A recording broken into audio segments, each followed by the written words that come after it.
नमस्कार दोस्तों। आज की एक क्लास में हम पढ़ने वाले हैं आचार्य रामचंद्र शुक्ल ने छायावादी कवियों पर जितने भी महत्वपूर्ण टिप्पणियाँ की हैं वह जो है आज की क्लास में हम देखेंगे। ठीक है। छायावाद के जो 4 प्रमुख स्तंभ हैं कौन कौन से हैं? जयशंकर प्रसाद हैं, सूर्यकांत त्रिपाठी निराला हैं, सुमित्रा नंदन पंत हैं और महादेवी वर्मा हैं। ठीक, तो इन तीनों ही कवियों के संबंध में कुछ विशिष्ट पंक्तियाँ जो कि अक्सर परीक्षाओं में भी पूछी जाती हैं रामचंद्र शुक्ल के कथन के तौर पे, उन्हें हम देखेंगे और ये समझेंगे कि प्रसाद, पंत, निराला और महादेवी के संबंध में प्रसिद्ध आलोचक शुक्ल जी की क्या राय है। ठीक है, और इन पंक्तियों को, इन कथनों को आप ध्यानपूर्वक पढ़ लीजिएगा, परीक्षा में ये अवश्य ही पूछे जाते हैं। तो सबसे पहले बात करते हैं जयशंकर प्रसाद की।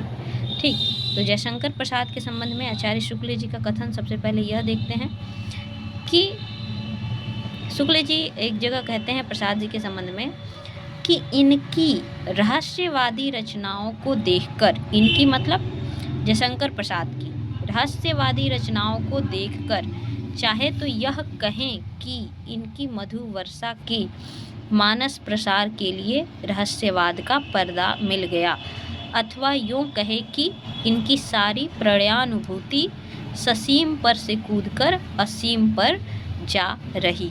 ठीक, यह महत्वपूर्ण कथन है, इसको आप ध्यान से समझ लीजिएगा। दूसरा महत्वपूर्ण कथन देखें, शुक्ल जी ने कहा है आंसू के संबंध में। ठीक है, प्रसाद की जो कृति है आंसू, उसके संबंध में कहते हैं आंसू क्या है? एक मुक्तक काव्य है, विरह काव्य है। इसमें बहुत सारे पदों को पद इसमें हैं। ठीक है, तो उसके संबंध में शुक्ल जी क्या लिखते हैं कि अलग अलग लेने पर, यानी आंसू में जो पद आए हैं, पंक्तियाँ आई हैं, उनको अलग अलग लेने पर उक्तियों के भीतर बड़ी ही रंजनकारिणी कल्पना, व्यंजक चित्रों का बड़ा ही अनूठा विन्यास, भावनाओं का अत्यंत सुकुमार योजना मिलती है। ठीक, प्रसाद जी की यह पहली काव्य रचना है जिसने बहुत लोगों को आकर्षित किया। कौन सी काव्य रचना? आंसू। प्रसाद जी की पहली काव्य रचना है जिसने बहुत लोगों को आकर्षित किया। ठीक, इसके संबंध में आगे शुक्ल जी का कथन है कि अभिव्यंजना की प्रगल्भता और विचित्रता के भीतर प्रेम वेदना की दिव्य विभूति का, विश्व में उसके मंगलमय प्रभाव का, सुख और दुख दोनों को अपनाने की उसकी अपार शक्ति का और उसकी छाया में सौंदर्य और मंगल का भी प्रसार पाया जाता है। किसमें? आंसू काव्य में। नियतिवाद और दुखवाद का विषण स्वर भी सुनाई पड़ता है। किसमें? आंसू काव्य में। ठीक, आगे जो महत्वपूर्ण पंक्ति उनकी हमें मिलती है शुक्ल जी की, प्रसाद की रचना कामायनी के संबंध में। प्रसाद की रचना कामायनी के संबंध में हम देखते हैं शुक्ल जी ने क्या कहा है। शुक्ल जी ने कहा है कि यहाँ देखेंगे, यहाँ शुक्ल जी कहते हैं कि जीवन के अंतिम दिनों में उन्होंने कामायनी नामक महाकाव्य की रचना की। तो इस संबंध में शुक्ल जी का कथन है कि किसी एक विशाल भावना को रूप देने की ओर भी अंत में प्रसाद जी ने ध्यान दिया। ठीक, अपनी सभी रचनाओं के बाद किसी एक विशाल भावना की ओर ध्यान देने का कार्य प्रसाद जी ने किया और इसी का परिणाम है कामायनी। ठीक, इसमें उन्होंने अपने प्रिय आनंद की प्रतिष्ठा दार्शनिकता के ऊपरी आभास के साथ कल्पना की मधुमती भूमिका बनाकर दी है। महत्वपूर्ण कथन कामायनी के संबंध में शुक्ल जी ने कहा है कि इसमें उन्होंने, अर्थात प्रसाद ने, अपने प्रिय आनंद की प्रतिष्ठा दार्शनिकता के ऊपरी आभास के साथ कल्पना की मधुमती भूमिका बनाकर दी है। ठीक है, यह महत्वपूर्ण कथन। आगे कामायनी के संबंध में ही कहते हैं शुक्ल जी कि यह काव्य बड़ी विशद कल्पनाओं और मार्मिक उक्तियों से पूर्ण है। यह काव्य बड़ी विशद कल्पनाओं और मार्मिक उक्तियों से पूर्ण है। इसका विचारात्मक आधार या अर्थभूमि केवल इतना ही है कि श्रद्धा या विश्वासमयी रागात्मिकता वृत्ति ही मनुष्य की इस जीवन में शांतिमय आनंद का अनुभव और चारों ओर प्रसार करती हुई कल्याण मार्ग पर ले जा सकती है। ठीक है, कौन? मनुष्य की विश्वासमयी रागात्मिकता वृत्ति। ठीक है, आगे देखते हैं इस संबंध में शुक्ल जी क्या कहते हैं। आगे वो कहते हैं कि ईड़ा या बुद्धि को मनुष्य सदा चंचल रखती है, यानी कि कामायनी श्रद्धा के संबंध में बताया उन्होंने रागात्मिकता वृत्ति। ठीक, अब ईड़ा के संबंध में बता रहे कि ईड़ा या बुद्धि मनुष्य को सदा चंचल रखती है, अनेक प्रकार के तर्क वितर्क और निर्मम कर्म जाल में फंसाए रखती है और तृप्ति या संतोष के आनंद से दूर रखती है।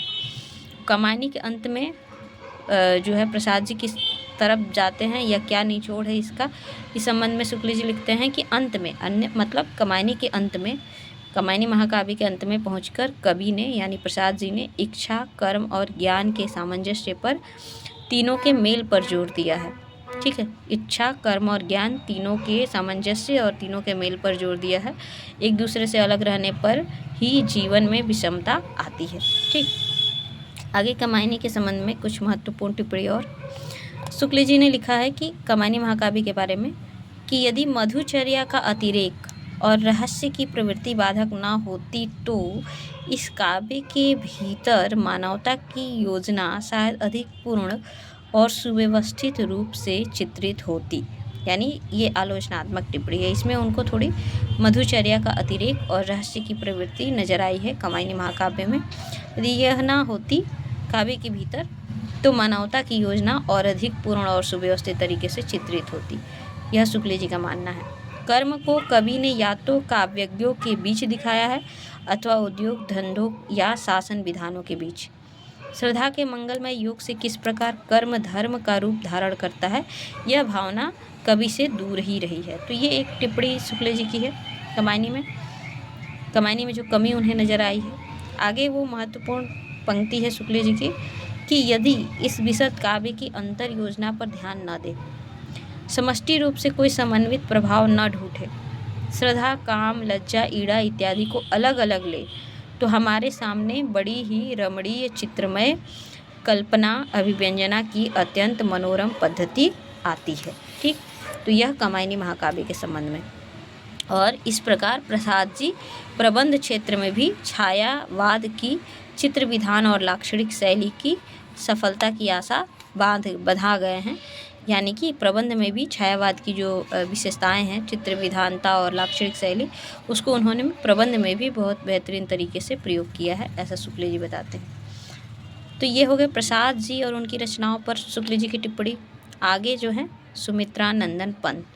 सुमित्रानंदन पंत के संबंध में जो महत्वपूर्ण टिप्पणी जो प्रसाद जी करते हैं, शुक्ल जी ने किया है, वो ये है कि उनकी जो एक बड़ी विशेषता है, यानी सुमित्रानंदन पंत की एक बड़ी विशेषता क्या है? सुमित्रानंदन पंत की एक बड़ी विशेषता है प्रकृति के सुंदर रूपों की आह्लादमयी अनुभूति। वह वीणा में भी कई जगह दिखाई देता है। सौंदर्य का आह्लाद उनकी कल्पना को उत्तेजित करके ऐसे अप्रस्तुत रूपों की योजना में प्रवृत्त करता है जिनके प्रस्तुत रूपों की सौंदर्यानुभूति के प्रसार के लिए अनेक मार्ग खुल जाते हैं। यह उनकी रचना वीणा के संबंध में और प्रसाद जी की पंत जी की विशेषता के संबंध में शुक्ल जी का कथन है। आगे महत्वपूर्ण कथन है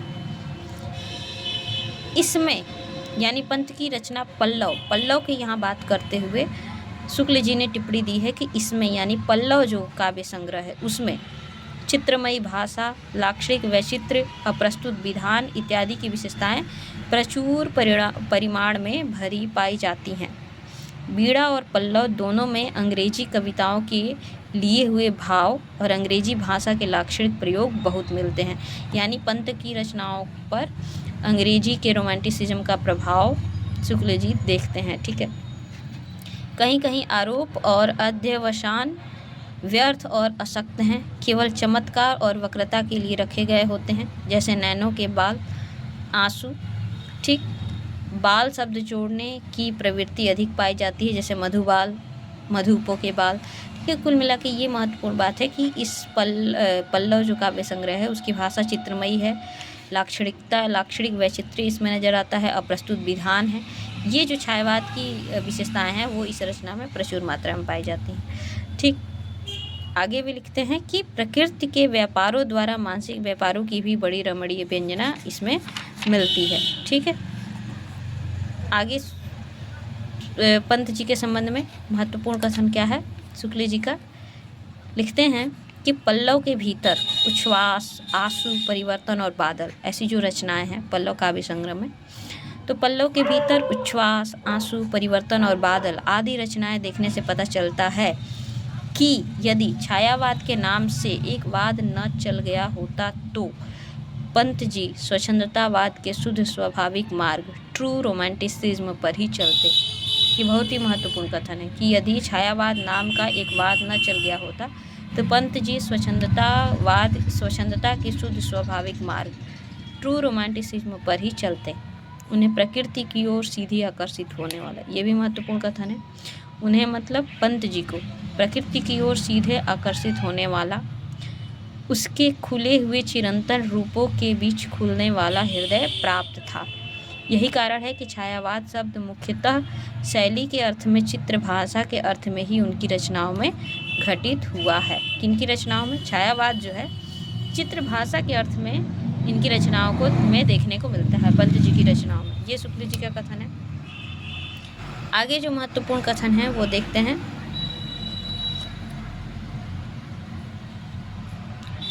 यहाँ देखेंगे शुक्ल जी सुमित्रानंद पंत के संबंध में क्या कहते हैं कि छायावाद के भीतर माने जाने वाले सब कवियों में प्रकृति के साथ सीधा प्रेम संबंध पंत जी का ही दिखाई पड़ता है। ठीक, यानी सबसे ज़्यादा प्रकृति की ओर आकर्षित होने वाले कवि कौन है? सुमित्रानंद पंत। प्रकृति के अत्यंत रमणीय खंड के बीच उनके हृदय ने रूप रंग पकड़ा है। ठीक है, पल्लव, उच्छ्वास और आंसू में हम उस मनोरम खंड की प्रेमाद्र स्मृति पाते हैं। ठीक, ये महत्वपूर्ण बात।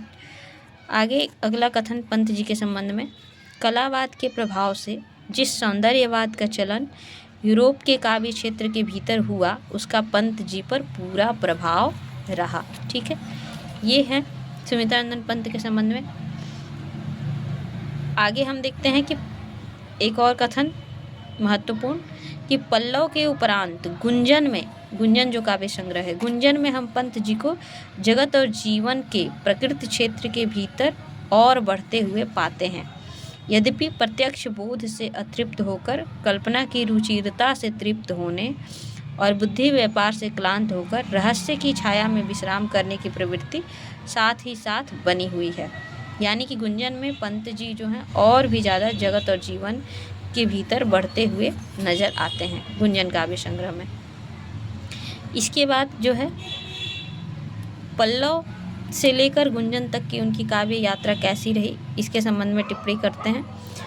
पल्लव में कवि कौन? सुमित्रानंद पंत। पल्लव में कवि अपने व्यक्तित्व के घेरे में बंधा हुआ, गुंजन में कभी कभी उसके बाहर और युगांत में लोक के बीच दृष्टि फैलाकर आसन जमाता हुआ दिखाई देता है। यानी कि किस तरह से पंत की जो है काव्य का विस्तार हुआ है, इसके संबंध में यहाँ पर बताया गया है। ठीक है, आगे हम देखते हैं क्या बोल रहे हैं कि पल्लव में कवि अपने व्यक्तित्व के घेरे में बंधा हुआ है, गुंजन में कभी कभी उसके बाहर और युगांत में लोक के बीच दृष्टि फैलाकर आसन जमाता हुआ दिखाई पड़ता है।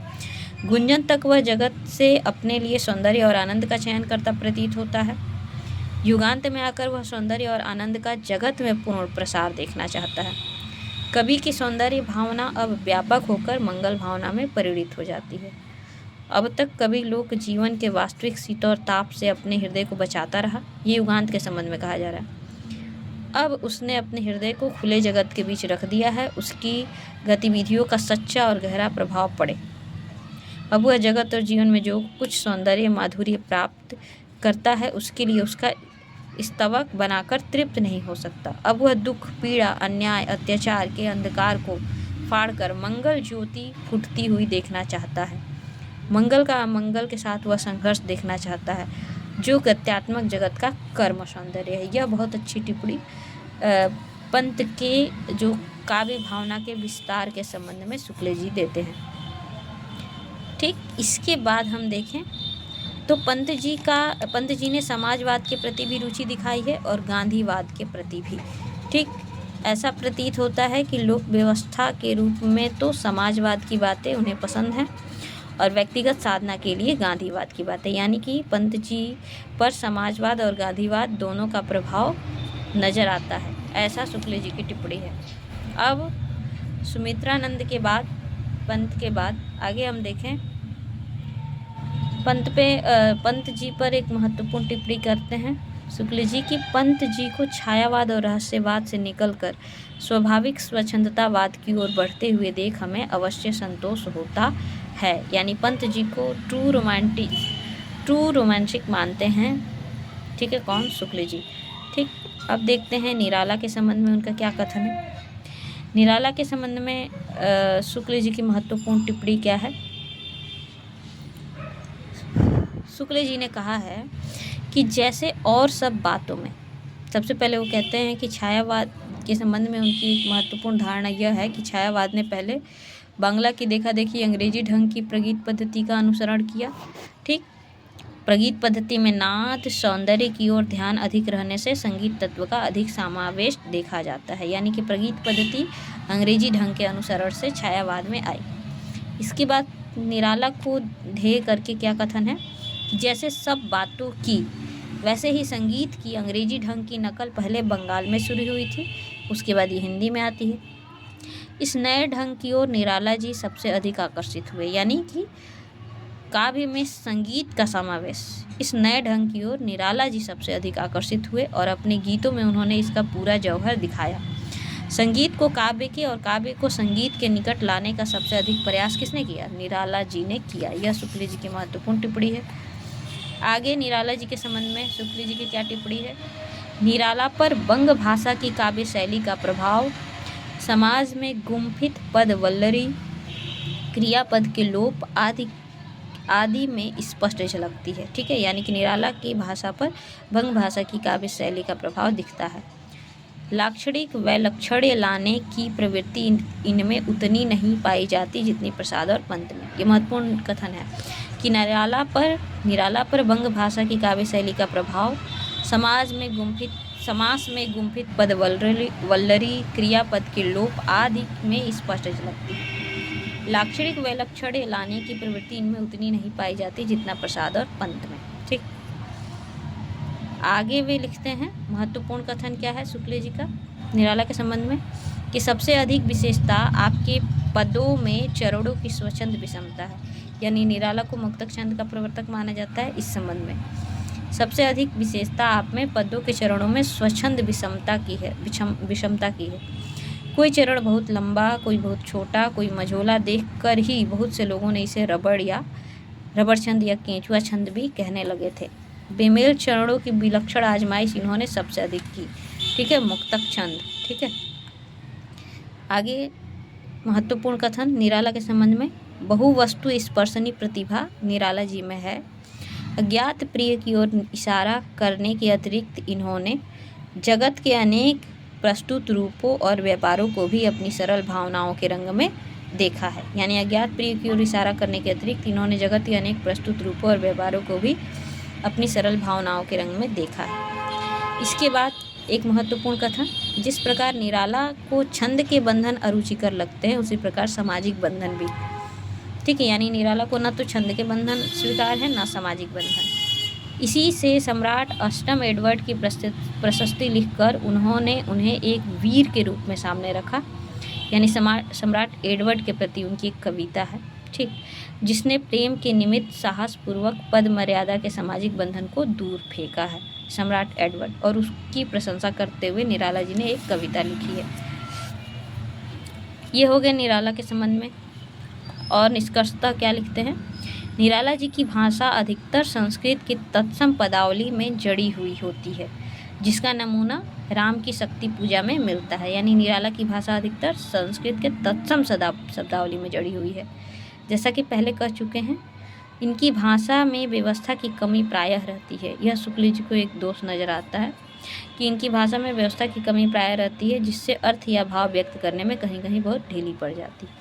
तो ये हो गया निराला। अब है महादेवी वर्मा के संबंध में शुक्ल जी के क्या कथन है।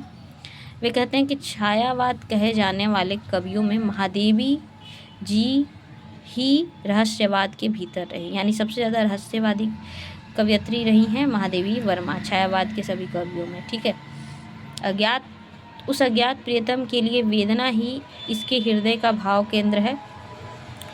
इसमें जिसमें अनेक प्रकार की भावनाएं छूट छूट कर झलक मारती रहती हैं। वेदना से इन्होंने अपना स्वाभाविक प्रेम व्यक्त किया है। ठीक है, मूलतः इनकी रचनाओं में वेदना ही है, उसी के साथ वे रहना चाहती हैं। उसके आगे मिलन सुख को भी वे कुछ नहीं गिनती। ठीक, ये महत्वपूर्ण टिप्पणी आगे वे कहते हैं शुक्ल जी महादेवी वर्मा के संबंध में। इस वेदना को लेकर उन्होंने हृदय की ऐसी अनुभूतियाँ सामने रखी जो लोकोत्तर हैं। कहाँ तक वे वास्तविक अनुभूतियाँ हैं और कहाँ तक अनुभूतियों की रमणीय कल्पना, यह नहीं कहा जा सकता। यानी कि जो इनकी कविताओं में अनुभूतियाँ व्यक्त हैं वो वास्तविक हैं या रमणीय कल्पना, यह नहीं कहा जा सकता। और अंत में शुक्ल जी कहते हैं कि जगह जगह ऐसी ढली हुई है यानी और अनूठी अभिव्यंजना से भरी हुई पदावली मिलती है कि हृदय खिल उठता है। यानी इनकी कविताओं में ऐसी अनूठी व्यंजना मिलती है पदावलियों में कि हृदय खिल उठता है। ठीक, यह महादेवी वर्मा के संबंध में। तो आज हमने देखा शुक्ल जी के सभी महत्वपूर्ण कथन जो कि छायावाद के 4 प्रमुख कवियों के संबंध में है। तो यह अति महत्वपूर्ण क्लास है। ठीक, और इसी प्रकार के महत्वपूर्ण तथ्यों को पढ़ने के लिए चैनल से जुड़े रहें। चैनल को लाइक और सब्सक्राइब करें। धन्यवाद।